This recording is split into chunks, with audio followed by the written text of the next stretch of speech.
Hey, you're back at the garage with TheEZGZ. And now that we have a memory card back in our camera, since the camera doesn't have memory, we can try this over again. Oh my gosh, it still makes the little noises whether there's a memory card in there or not. The Weber bucket. Weber or not to buy Weber carburetors for your engine. I decided, along with this project, to pause on this particular video. It's become real apparent with a lot of people having time on their hands. They're thinking about projects that they have or they started or that they might like to get into. And this one's going to be about how to purchase a Volkswagen engine. How I would personally, the things I want to do. You might do things different. You might want to add to it a few things or change things up a little way. Make a video. It'll be great. We'd love to hear about your view on that. So, what I do when I'm going to purchase an engine, and I know there's a lot of people that can't afford the American vintage cars, and they're looking at Volkswagens, and they are fun, and you can make a real fun little ride out of them, and it's probably more affordable to fix up a 69 Volkswagen than it is a 69 Corvette or Mustang or Camaro or Dodge Charger or a GTO or one of those types of cars, right?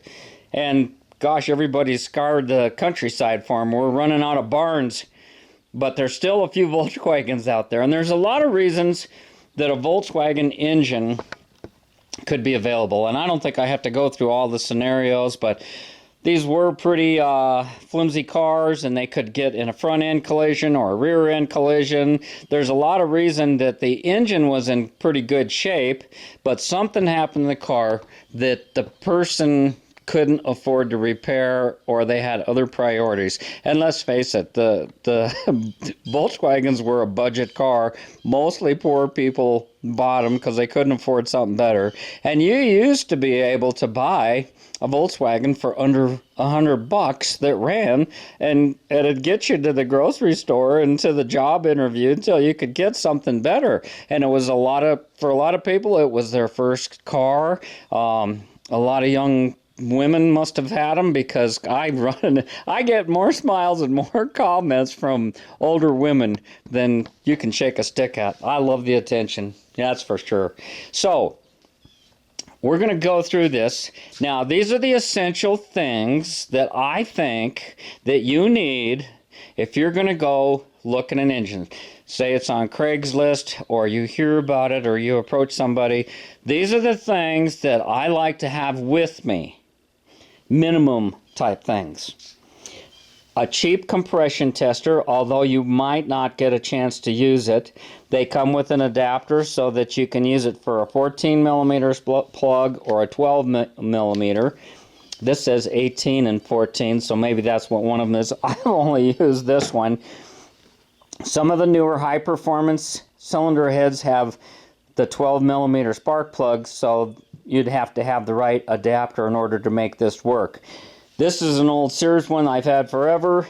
If you buy one of these things, it's really a nice feature, because sometimes you can't always see the gauge, or you go in, sit in the car and you turn the key on and crank the engine over and let it pump up. This stores the compression in there. This is a little release pin on the side. It's a little Schrader valve, just like a bicycle. And to assist you when it becomes difficult to turn the gauge and get everything, it's a lot easier to make a corner or a bend and rotate this into the spark plug hole. And I'll tell you, I'm still, to this day, when I've got a new engine or an engine that I've seen for the first time, I'm nervous as heck. I'm kind of looking forward to seeing what that spark plug thread looks like, because you're looking at an older used engine. Now, you got different kinds of people. You got know-it-all people that'll just have a stack of lies, standard lies, ready, waiting for you.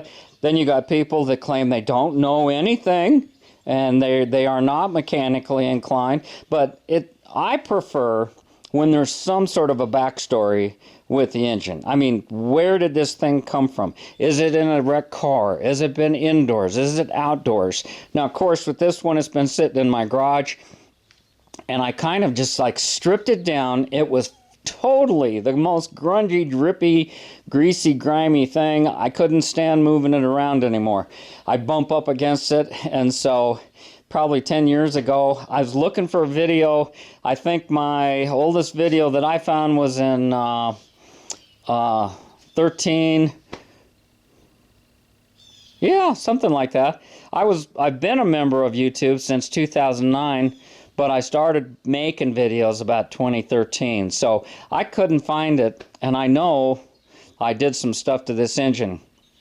I took it to the car wash and spent about $12 trying to get all the grease and grime off of the darn thing. Brought it home, started taking it apart, and decided that I didn't want to spend any money on it. And this is the point of this. There's a lot of people out there that don't have any money to spend on it, or spend so much of their money to get the car in the first place, they don't really have anything left. But I'm telling you, it's a lot of times you can go look at a car that's running.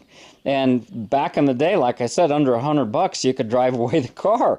But it's getting so, if the car drives, now you're looking at, $2,500, depending on the condition of the car. So a lot of times they've sat for a while, and it hasn't been run, and I hate that old standby. Well, it might need a tune-up. Oh, bullshit. If a person wants to get the maximum amount of money, wouldn't you want to spend the money to get a little tune-up, spend the time, and get a tune-up in it so that it's running like a switch watch so you could ask $1,000 more for the car? No.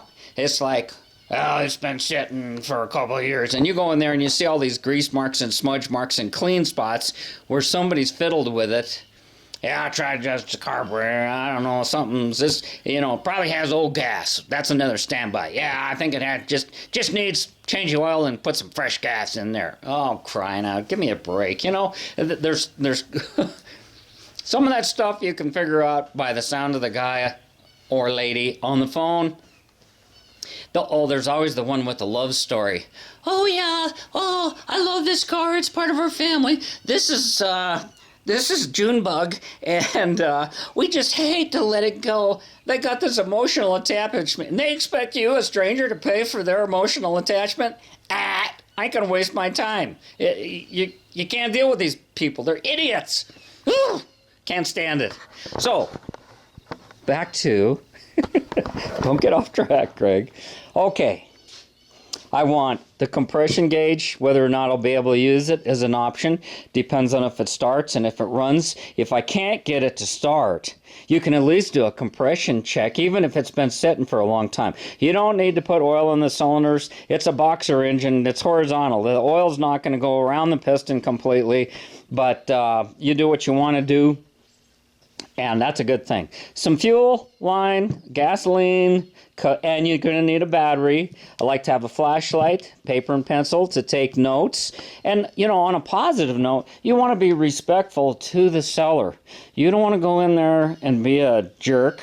You want to be in there and you listen to their line of stuff. Just keep a stone face. It's kind of nice to have two people go, because then you've got an extra set of eyes and hands and somebody to occupy the seller's attention while you're looking closer at different things.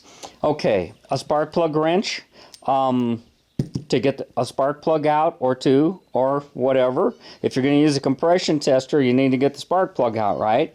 I like to take a spare spark plug, a used one, something that will spark in case I want to do my style of static timing, and I have several videos that talk about how I do that. And a starter switch is a good thing. You can use an old screwdriver. You can just lay it across. I've done it myself. It's like arc welding on your tools. But everybody's got that old standby scraper. But I finally broke down and I started buying these switches. I use them in my sand rails, my tub buggy. I have more than one on my sand car. I put one back by the engine compartment. You've seen me use it. It's a handy thing to have. And you want to have some sort of alligator clips on the end of it so that you can clip it on, make it a little easier. You need a spare piece of wire with clips so you can energize the coil, and I'll show you in this video how to hot wire an engine. A little bit of brake clean, you never know, that's always good to have. Some hose clamps, a few wrenches, a small screwdriver to adjust the small fuel screw on the carburetor if needed, a larger one to get the bales off the valve covers if they're allowed to do such. Now, keep in mind too that a lot of people, they don't want you coming out there and disassembling their engine. Some people are worried about it because they don't know what you're doing.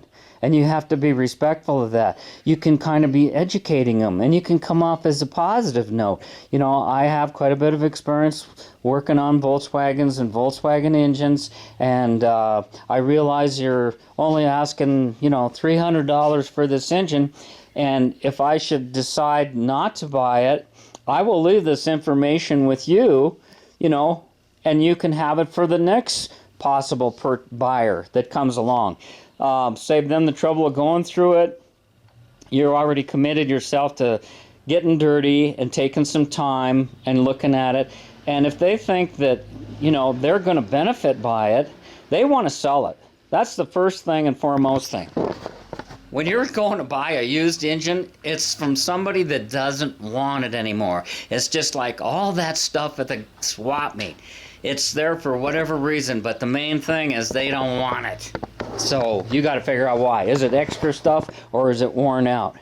Your Phillips, regular standard. I like these nut drivers for the wrenches, and you say, well, why would TheEZGZ have a book? Because I forget stuff.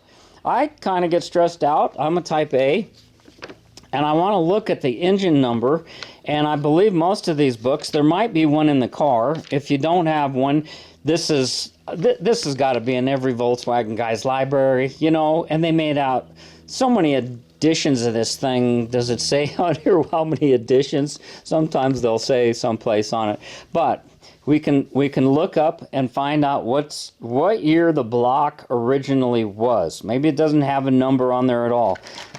A little bit of electrical tape, maybe some extra wire, some gloves to keep yourself a little bit cleaner. I like to have an electric meter, but I'm taking along a battery. This is one of the things that I take with me, because if you're looking at an old car that's sitting, you are taking one big chance if you don't hear that thing run. Just going over there and sticking a crescent wrench on the crankshaft and turning it, that says, okay, it's not froze up, it's not full of water, it does turn over, but you still don't know squat about it. And some people will let you mess with it, and some people don't want you touching anything. It was their grandpa's car, and they just want to get rid of it. And I think these are some extra tools I like to have. This little infrared gun has just become a wonderful tool for me, especially if you've got the dual Weber carburetors on both sides. You've got dual, so which one is it that's popping and snapping? Sometimes you can just take a reading on the individual exhaust pipes and find the cold cylinder, and you know that that one's not getting fuel. Maybe that's the spot that you want to look. You can take spark plug wires off one at a time. You can turn in fuel screws. You can do a lot of things, but this is a very useful tool. People always ask me, what's your oil temperature? What's your block temperature? These things are cheap. I think they're down to like 20 bucks or something at Harbor Freight. I mean, when these things first came out, I said that's cool, because we had them at work. We used to use these on the ceiling vents. They used to be 100 bucks. And we used to, when we go on a cold call, temperature complaints in a room, you know, you could shoot this up at the ceiling and you could say, yeah, this is what is coming out of the register, you know, so on and so forth. I like these starter screwdrivers. I call these things a split tail, but it's just a neat, you just push this thing together and it gets fatter, it holds onto the screw.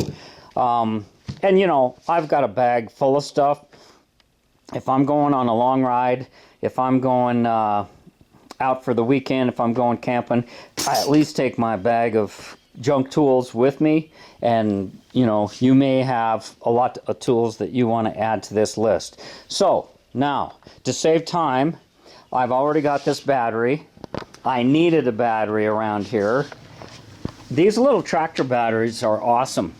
They're like pretty cheap, 35 bucks, 40 bucks. You can get them on sale, more or less. You know, I got this one. This is a 340 coal cranking amp. For years, all we ever used to stick in our buggies were the 275s, and they work fine. They crank over a 2276 with 10-to-1 compression. Let me tell you, it works just fine. So, how do you hook it up? It's just going to be exactly the same as in your car. There's going to be a minus sign, and there's going to be a plus sign on the battery. So Volkswagens are negative ground. Ground would be the body or frame. So you would get a couple of battery cables. You're going to need those. This one's pretty loose, actually. I should tighten that up. Might have a better spark. Just like in a car, you know, you got dirty battery cables. I thought I tightened that. Huh! I actually ran this thing yesterday. That was just barely even finger tight. So okay, now to mount your starting motor. I don't know what to tell you on that. Hopefully you got a spare starting motor. I couldn't find my other bell housing. I had an old transmission like this that I had gutted, and I cut the bell housing down the side so that I could utilize this engine stand here, and I could have it mounted standing height, so I didn't have to be on the floor, and then I would put the part of the bell housing on the other side and do it all on this style of engine stand. And there's a lot of homemade engine stands that people have out there. Some of the bus transmissions, the VW bus transmissions in the 70s, I think all of the IRS bus trannies, the bell housing unbolts from the main body of the transmission. If you know somebody who has a Volkswagen shop, I mean, bus transmissions are in big demand now, but if you find a trashed bus transmission, sometimes on the earlier ones, 68, 69, 70, 71, the stock starting motor will fit on that bell housing and you can use it. If it's the one from the later Type 4 engines, I believe, I'm not sure what year, but they used a different starting motor and the flywheel was a little different, so I'm not sure, don't quote me on that, but it's an option for you to investigate on your own. Okay, so now you've got your ground going to the ground, you've got your positive going to the big bolt. There's that big bolt that it's the one with the wear. This one is not the one you want. This one's the one that you want.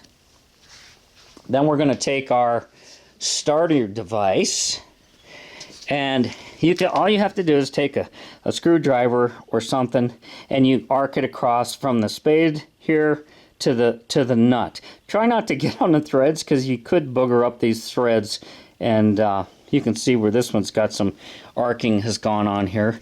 So in this case, I'm going to put one of them down here, and then there's more than one spade connector here. It doesn't matter which one because they're both connected. You put the other one on that side, and now when you short it out, it should turn over, okay? But how do you hotwire it? How do you get this thing to work? You take your test lead, I've already got this here, and you're going to hook it to the hot side. You need power on that. Then you're going to take the other side and go to your coil. Actually, we're going to do some more talking. Let me leave that off. You don't want to cook your points and get everything heated up here. The other side of that test lead goes to the number 15, or the battery side of the coil. If it has points in it, like this one does, it's the opposite of that condenser coil wire. So if it's out of the car, maybe you won't see the battery, it won't be connected. So that's something to keep in mind. So now that we're up here in the front, what are the other things that we're going to look for? We're going to take that, I should have just brought the whole table, all these tools over here. Let me grab a few of them.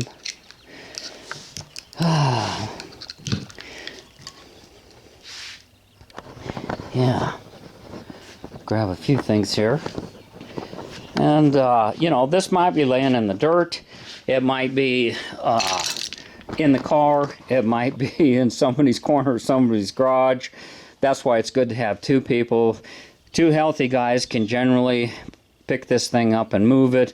There is a metal drain cover on the bottom, and there are some pieces in the four corners that stick down. So if you slide it on the floor a little bit, it's not the end of the world. I know it makes people cringe when they see us doing that all the time. So you would maybe want to take a large crescent wrench, I'm assuming. Now there's going to be some more sheet metal here if it just actually came out of a car. So you turn it over and you say, hey, great, the engine turns over. That's a good thing. You're going to say, okay, what's our general impression? Okay, this isn't stock. That's aftermarket. This isn't stock. If you've been around it a while, you're going to see that intake manifold's not stock, and you're going to get excited, and you're going to say, hey, wonder what kind of carburetor is it? Maybe it's got more power. Whoa, whoa, whoa. There's two ways of looking at that. You know, here's a chrome generator stand. That's not stock, so somebody's gotten in here. And of course, these engines are all so old. As long as we're looking at the front, we can look at the engine identifying number. Now, this 1432 is the firing order, but the engine number says AE 98151. So we'll come over here to the book, and we're going to look. Okay, AE 151. So we're going to look over here till we find the AEs. There's an AE, says 72 0917. So AE, when did AE start? AE, July of 72. There's an AE. Here's an A. That's a, mine's a 900, so that's a 056. So we're a little bit later. This AE for 72 says 917. So we're looking for 917264 72 chassis number. And then what else does it tell us? 48 horsepower. Now I looked in a different book and it said 60 horsepower. And it also said that in 1972 they came with dished pistons. The tops of the pistons were concave to lower the compression. And I thought, when I took this engine apart and did a kind of a fluff and buff for no money, I didn't split the case. All I did was clean things up, pull the cylinders off, reseal it. I don't even think I'm not sure whether I hung the cylinders or not. I just wanted to see if it would run. I think I got it to run and it didn't knock, so I just wanted to clean it up, and my intention was to try it out, which I did, and I didn't like the lack of power, and I immediately put less than like 20 miles on it, brought it back home and took it back out because I just didn't like the power level on it. So we know it's a 72. You can tell that it's a dual port by these twin dual intakes that come here. There's two ports, dual port engine, right? Let's look at a head here. This is why they call it a dual port engine, because there's dual ports going inside there, okay? As opposed to an older engine like this that is a single port. Now, why is that important? Because these engines are so versatile. If you had a 13, 15, or 1600 engine that was a single port, you could put the 85.5 pistons and cylinders and the dual port head, but you could still have an older number for the engine block. So this is why you kind of want to get squared away. So somebody's been in here, somebody's changed some stuff, and it doesn't look too bad. And so, and what's this? It's got a full flow oil system. That was an unexpected block. I had robbed the filter and hoses for another project, so I had to come up on short notice with this, and I already had those hoses pre-cut for something, and I had these sleeves. This is popular with the circle track racers, where you've got headers and you've got lines and stuff going close to hot things. This stuff is, I got it at a speed shop, and it was very expensive, but I bought it for this very reason, that when you have a remote oil filter, a lot of people say, where do you mount the filter? Any place you can. You can mount it on the bumper bracket, under the fender in a car. You can make a special ideal thing on the frame. They have these brackets that go on the exhaust studs, so you can hang it off to the side. I started doing this about 5 or more years ago, and I have had no problems at all. I just took a muffler clamp and I clamped it, and you can see it's a tight fit, but those hoses aren't touching the header or anything else, and you have to make sure that you got the in and out correct. And most of these castings will tell you that. And you can, depending on if you have a stock engine, you can still continue running that stock screen.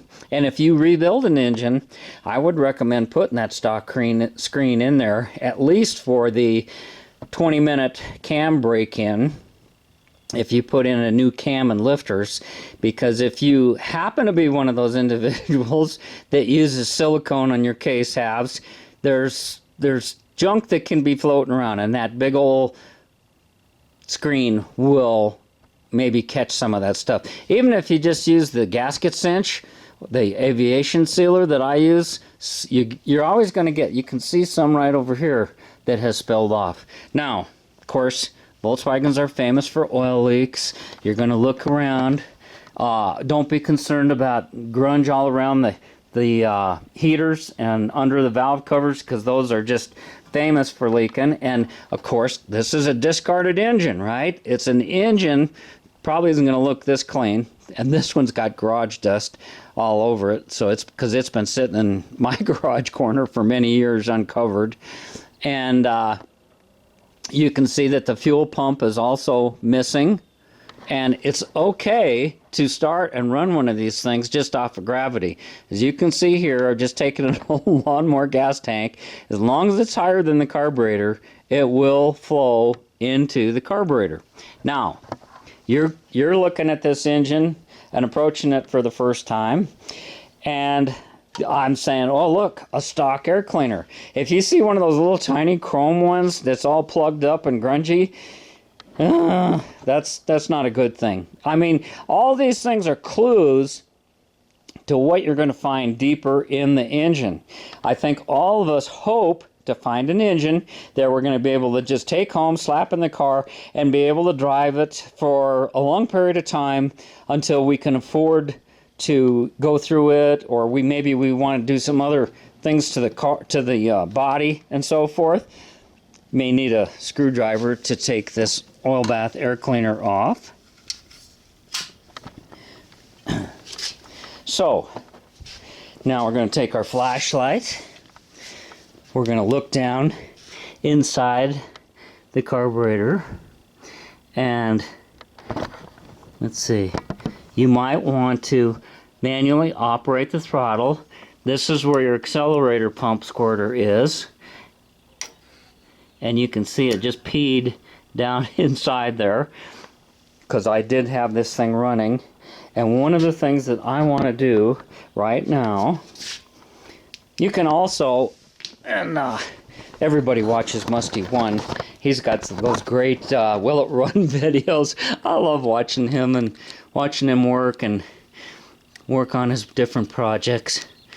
But he has one of these little Zoom oil cans. And what I'm doing here is, I didn't have the, now you want the, it's warm out, so I don't want that thing to be wide open. There's supposed to be a little mark, an identification mark here, and that's how you can line up your choke. And not that I need it or want it, it's kind of warm, but you know, it's pretty, all this stuff can or will be jacked up on your car. May not work. Nothing to get excited about. These are small, trivial things. The expensive is when you have to start splitting the case. And a lot of guys will claim, oh yeah, this engine's been rebuilt. And all they did was put on new pistons and cylinders, and it's like, oh yeah, here's another one that you'll get. Yeah, this is a 1641, man, it runs awesome. So they bought new pistons and cylinders and did a lap the valves and the heads, did a decarbonize it, got a wire brush in there on a drill or whatever it is that they did. Maybe they sandblasted it, slapped it together with some new paint and some chrome and some new parts, and it fires up and it's like, yeah, it's a 1641. Well, if they didn't pay attention to the bottom end and you don't have great oil pressure, and I don't have an oil pressure gauge hooked up to this, I don't know what it is, and I don't particularly care. And you shouldn't be that concerned about it either. What you might want to do is pull the oil dipstick and see if the oil is clean. That's an indication of how it was when it was left. Even though that oil is really old, it kind of is an indicator, you know, how black and grungy that thing is as to what you're going to find. And it depends on how much time somebody's going to let you spend, and if they're going to let you do any wrenching at all on this thing. So what I want to do is, what do we want to do? Is it time to start this thing up? Because my microphone on my camera is crazy. I think we're ready to do the start on it. I had a 009 distributor on this thing. I told you that I test drove it in the car for like 20 miles. It fell flat on its face, almost got me killed. I was used to having more powerful engines, and there was a hole in traffic, and I pulled out. I got tired of sitting there. I thought I could make it, and this thing fell flat on its face, and this guy put on the brakes and laid on the horn. Oh man, he was so mad, and I was so embarrassed that I had done that to him, and I wasn't ready for it. Usually you can pump it. If you've got a mechanical distributor with one of these later 34 pick 3 carburetors, you really need this vacuum advance. It'll work with the 009.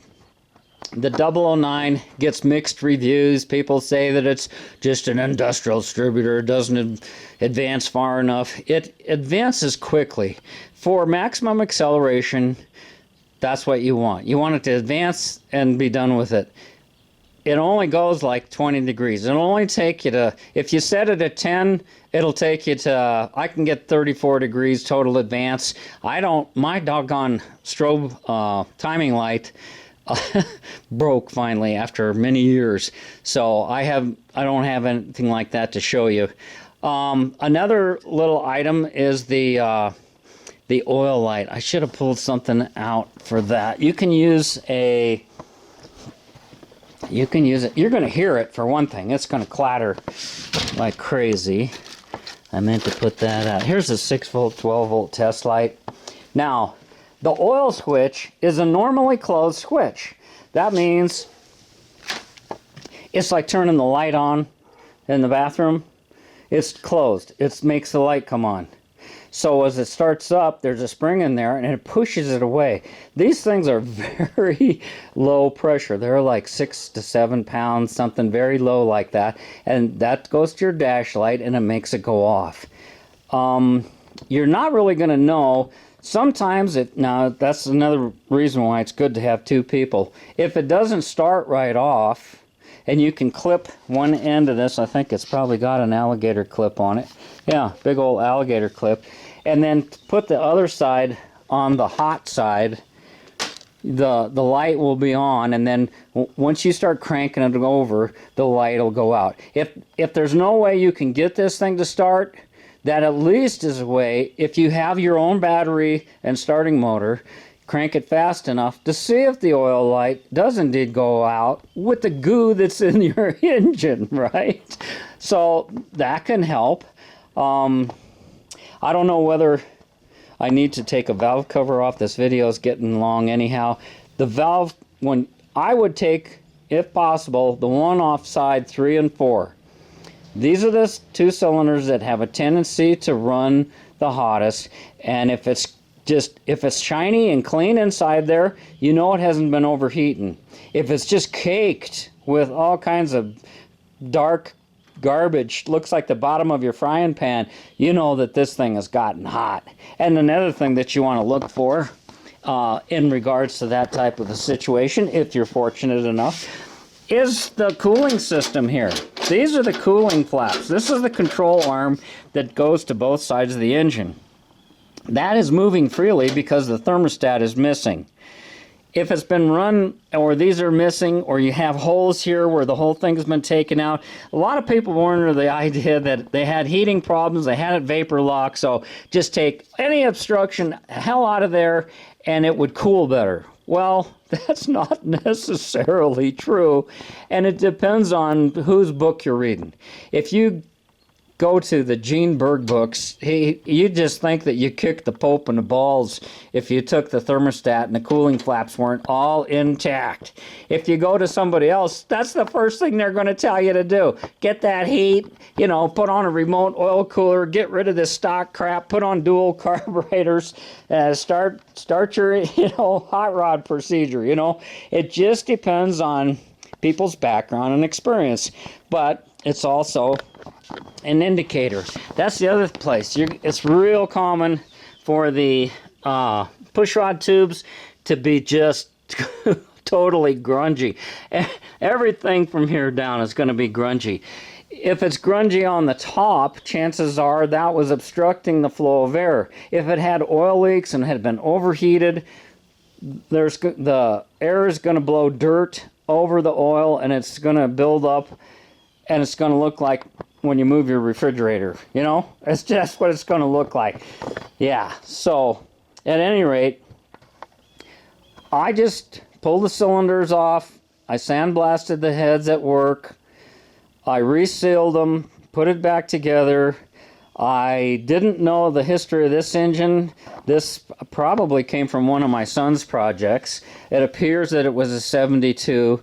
I thought as long as I had this aluminum pulley, I would put it on. I had a generator stand. I needed an intake manifold for this engine, so I don't like robbing from Peter to pay Paul and then forgetting, or I like to have a complete package that is at least functional in one way or another. So I ordered this. I figured as long as I was going to buy one, a lot of the exhaust manifold heat risers here, the intake manifold goes on the exhaust here. This is the best system unless you specifically get one. The kind that go right into the pipe, the aftermarket headers that go from here to here, just like I have on this one. This intake manifold could be a lot hotter. When you do this type of system, don't just take a 1/4-inch drill bit and yang, yang, yang, make a hole in there and call it good enough. That little 1/8-inch hole ain't diddle. What you need to do is get yourself a nice burr and kind of try to angle this one. Many times on a cheap header, the inside is where they weld it, and it looks like crap in there. It looks like a beginner welded it. And what you want to do is make your hole with your 1/4-inch bit to start it. Make it at an angle. You want to make it at an angle just like I'm holding my hand. Make as much of a scoop and come as close as you dare to encourage the flow to go up here, because it just wants to go by. Now on this side, you want to do the opposite thing. You want to kind of come in and then you angle you could use a rat tail file. Hey, you know, we don't all have money for nice tools, and you can't always have the latest and greatest things, and you don't always have access to a shop. Old school, man. There's nothing matter with doing stuff by hand. All of this stuff. Nothing matter with doing it by hand. And at least I'm getting some flow through here. But you can see what the factory did. They didn't come down here. they came all the way down, and sometimes it's right here by the outlet. It kind of looks like it's obstructing the flow of exhaust out this tube. It's picking up a low pressure area and it's actually drawing it. But the overall bad thing is if this engine or any of these engines have been used for short drives, just going back and forth to school and a grocery store, you know, under 10 miles, and the choke has been on a lot of that time while it was been running, those things get sooted up, and then you just can't get flow. Doesn't matter how nice it is, these things get clogged up. And you can try carburetor cleaners and brushes and cables and whatever you can come up with to get that stuff. You can heat the outside of it with a torch and tap it on the floor. There's a lot of things that people have attempted to do, but rather than do any of that stuff, I decided to buy this one from CB Performance. It is a performance manifold, and it has a multi-tap flange here. You can put a 30, you can put the 34 on here. It has a T that goes down the bottom, which has a tendency to turbulate, and it does seem to pick up heat and get warm. It's a nice looking piece, and it's got the chrome accent there. So this is just something I threw on there.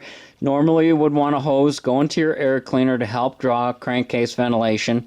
Once you get this thing started, you might want to take that oil filler off and just see if there's just oil splashing out of there when it's running. The baffle plate could be put in wrong. It could have excessive blow-by. Remember, this engine most likely hasn't been running in a long time, and you don't want to over-rev it and do things. If you hear it knocking right away, hard knocking, not just a little ticking or tapping from the lifters, shut it off. I mean, be respectful. You may decide that you don't want it, but at least give the customer, the seller, the opportunity to let you. The more professional you are, the more you go about it in a systematic manner, the more likely they're likely to continue to let you look at it. You might want to take an engine gasket set. I mean, you could leave it with the customer. This is supposed to be a good thing for both of you. What you don't want for some guy is rip you off and charge you $1,500 for an engine and then get home and find out it's a total piece of junk. So it works both ways, is all I can say, is it works both ways. So this is one of those Beeru coils. There are a lot, those things, I don't know why it's blue. That was just somebody's idea. It's not the hot blue coil. It's totally unnecessary buying a blue coil. Those things are like $50, and these things are like $29. Sometimes they're on sale for less than that, and coils are expensive, so I don't have any problem with that. It works. The engine ran. So we squirted some oil down here. Let me put you on the stand. I think this video is pretty much done. Let's just go ahead and start it here.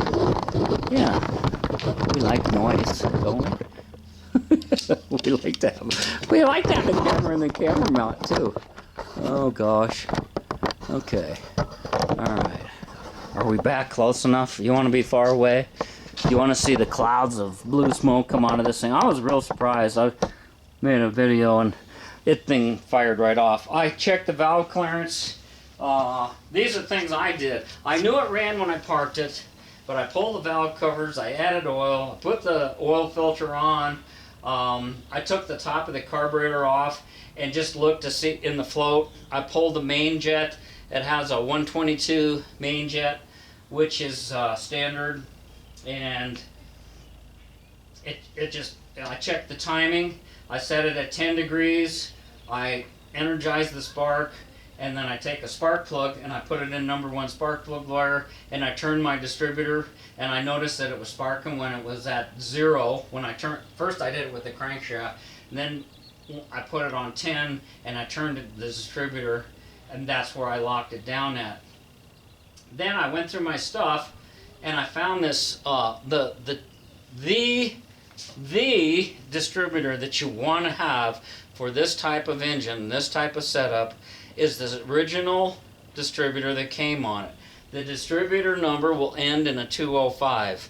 It has mechanical advance in the bottom, and it has this vacuum advance on the top. And that plate was gummed up and it wouldn't turn, and this wouldn't function. I had the 009 in there, got it to fire, then I took this one completely apart, sprayed it down with carb cleaner, got some oil in there, and got it where it worked real freely, and I put it back in, and we're going to probably put this in the car eventually here and see how it runs now. Maybe that flat spot went away.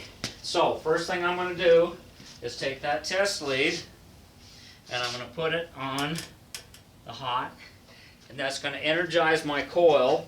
It also is energizing this idle solenoid to open that up, and then we're just going to take our little deal here and get on the throttle.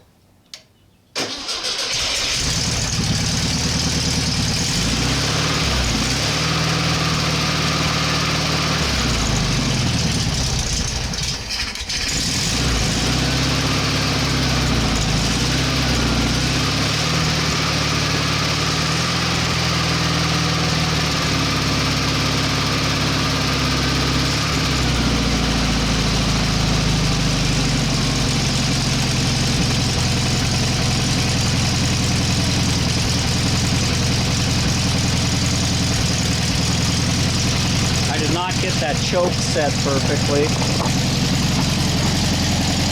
so I manually put it on the stop. You don't want to try adjusting the carburetor when the engine is till it's fully warmed up. You're pretty much wasting your time, and you probably wouldn't be doing this. You know, if you decide the seller won't come down in the price, and you just want to part company, you know, that's always an option. But you can feel good about it. You're gaining experience when you look at each one of these engines. You're gaining experience, and you might be able to leave it in better shape than when you got there. And to me, that's always a good thing if you can help somebody out. Now, you never ever want to use this screw right here to adjust your idle. I've made videos on it, Fix 3 Quick Fix. Don't do it. Don't do it. The factory provided you this big screw here on the side. This is the one that you adjust the idle speed with. Right. There's a little screw, that's a fuel screw.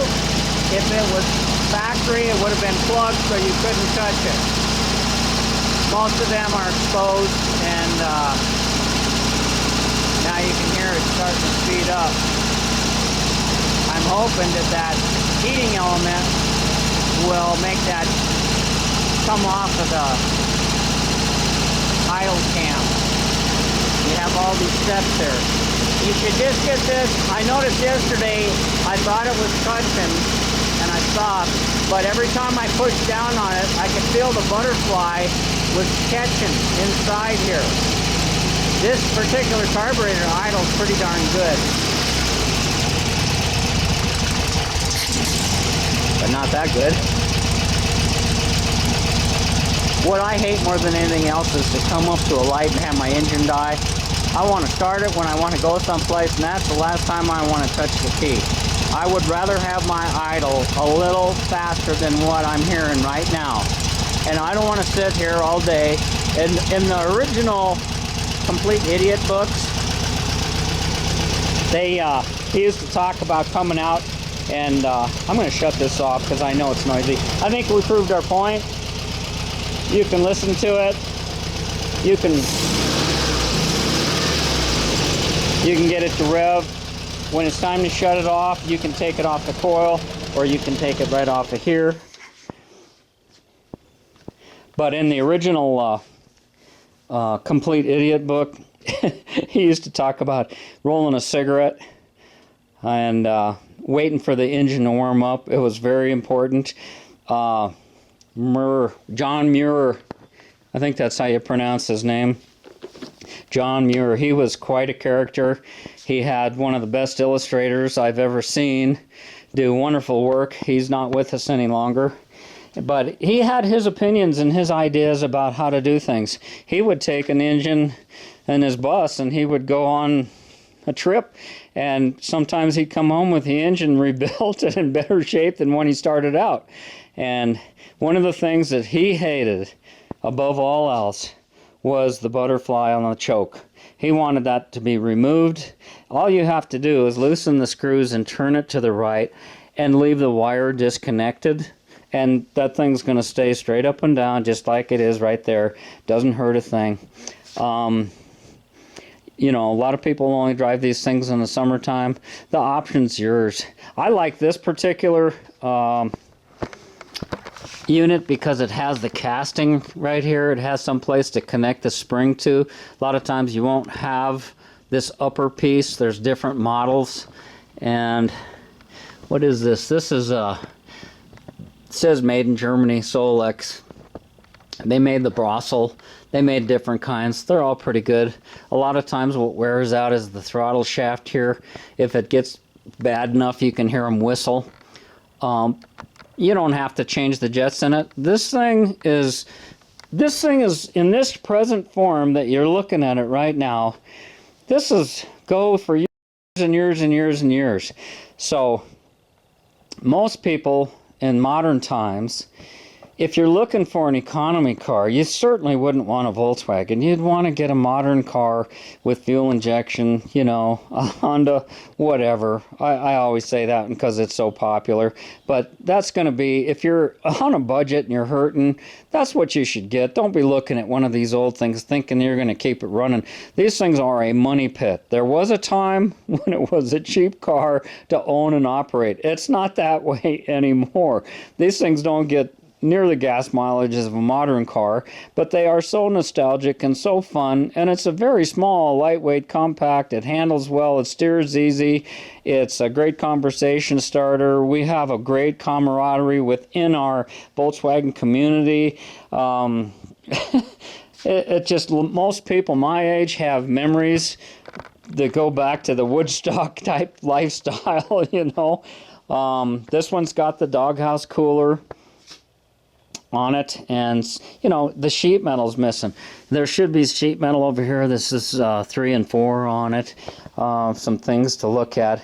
But what we're going to do with this engine, you can't tell anything by having it sitting on the floor like this. And now I've got the proper distributor in this engine. It should take off.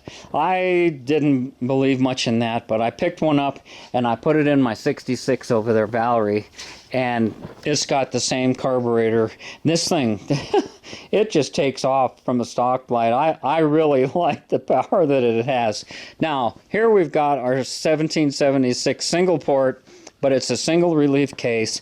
I was thinking of putting it back to a dual port, because if this was a dual port, I'd be able to take these 40 Weber IDF carbs and put it on there and try it out. Now, I will tell you, when I did my compression test, would you like to do a compression test on one cylinder real quick here? I'm going to show you how we do this, okay? Let's just do it, because you may want to do it too. Now, I don't know the best camera angle to put you on, that you're not in my way and I'm not in your way. Alright, we're just gonna do this right here. Now, the first thing I'm gonna do before I forget is I'm gonna put something on this throttle. Make sure that this throttle is wide open. I'm going to disconnect the spring, and I'm going to put this crescent wrench on here. I'm laying that on there. You don't just stick a little screwdriver to let some air get in there. Get that thing opened up. A lot of times I do it with before I have with open head, no manifold on it. So you just take your spark plug wire out. Now you'll notice this engine didn't smoke. It started right up. It idled pretty smoothly. I just have some old Bosch Super plugs. Now you can see this one doesn't look the greatest. So let's see why. Now you take your hose and you try to get a straight. It's a lot harder and a lot more risky to do this in a car than it is outside, but you should hopefully have enough flexibility in your hose. Hold your mouth just right. Turn the camera off. And there's an O-ring in there. You don't need to tighten it down with a wrench, you just tighten it down with your hand. Okay, we attach our gauge. We make sure that we relieve the pressure and it's zeroed out. And we don't have our ignition wire on, so it's not going to start. And our carburetor is wide open.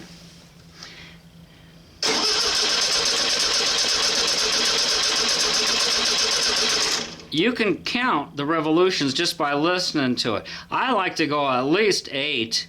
And when you're comparing cylinders to cylinders, you want to make sure that you do the same amount on each one as you go through your test. Now, as you can see, the pressure is staying there, and that has no reflection on the rest of this. But to relieve the pressure, and this is under 85 pounds compression, and the engine wasn't smoking. I'm telling you right now, this one was 85, this one over here was like 95, number 3 was like 100, and number 4 was like 115. So, you know, putting oil in here isn't going to prove anything. I think it could be the pistons and rings. I don't remember, but I know that most aftermarket pistons, if you were going to buy them, they wouldn't be those dished pistons. So these may be indeed the original pistons. You could put new rings on that and hone the cylinder, or for a couple $100 you could get a new set of cast pistons from AA. They're wonderful. I have them in a lot of my engines. Depends on what size pistons and cylinders. Some of them cost more than the others. If you want to get the forged pistons, those cost more, but it's totally unnecessary unless you're building an all-out hot rod race type engine or turbocharging or doing that sort of stuff. And you may have ideas of doing that. You know, I just, as the older I get, and I've gotten this out of my system, I'm leaning back more towards the stock stuff that's, you know, not all hot rodded up and been, it just gets better gas mileage. I have to work on it less. It's cheaper to build, it's cheaper to operate, and it doesn't break. And it's like, you don't, I don't want to say you don't have to be as careful, but you don't have to worry about crankshafts and connecting rods hitting the sides of the case on these bigger stroker motors. Now, I've got this ground down. Look how easy it is to get to the spark plug. This is a dream compared to those Webers with the other manifolds. That's why this is all screwed up. This is all I use. I'm putting these things in at no 25-pound torque. I don't care what the book says, especially if they're old heads. Heck no. I just put them in and I just kind of try to crush that sealing washer that's under it. And then it's important to try to get this rubber behind that nut on the intake manifold. You want to seal that air in there. The good original sheet metal that came on these, yours might have cracks in it, and that's probably why I had I cut this off, is because it had cracks in it anyhow. The original ones had a little piece of sheet metal in there to defer the air so it wasn't pushing the spark plug boots off all the time. The newer aftermarket ones, they'll fit fine and they just fit on there, but they don't have that deflector in there like the original ones do. At least not to my knowledge. I haven't seen any. You can get the chrome ones and all the fancy ones. That makes the air go by faster, right? Makes you feel better, do it, you know? That's what I say. So, all right, I think we've covered it. The next thing that we'll do is put this in a car and actually drive it. That way we can collect some data to see if, what I want to do here is put different carburetors on it. And you can see how I had the wrench laying on here so that throttle was wide open. Just sticking a screwdriver or something down the throat, to me, will give you a lower reading. Don't forget to put everything back together. Don't want to leave your ignition wire connected. You'll burn up your points if it's in the right spot, and your coil will get hot enough to cook you. So, all right. I hope you have a great day. I hope you liked the video. Hope it helped somebody. And please leave comments. Give me a thumbs up. Thanks for watching. Thanks for subbing. TheEZGZ out. I just thought of a critical piece of data. What is this intake by 94 degrees? See, if you had a center mount after market setup, those are yeah, the 138 on that. You need that heat in there. That's the winning ticket right there. Heat in that intake manifold. 126, 144. So it's giving off some of its heat on that intake. And see, you just can't get, it's just hard to beat stock Volkswagen, because they come off here, but they bring it in. They don't tie it in here like the aftermarket headers. They wrap it down here and they shoot it straight towards this. So you've got a nice outlet here. The only problem is you just don't have the off-road ground clearance.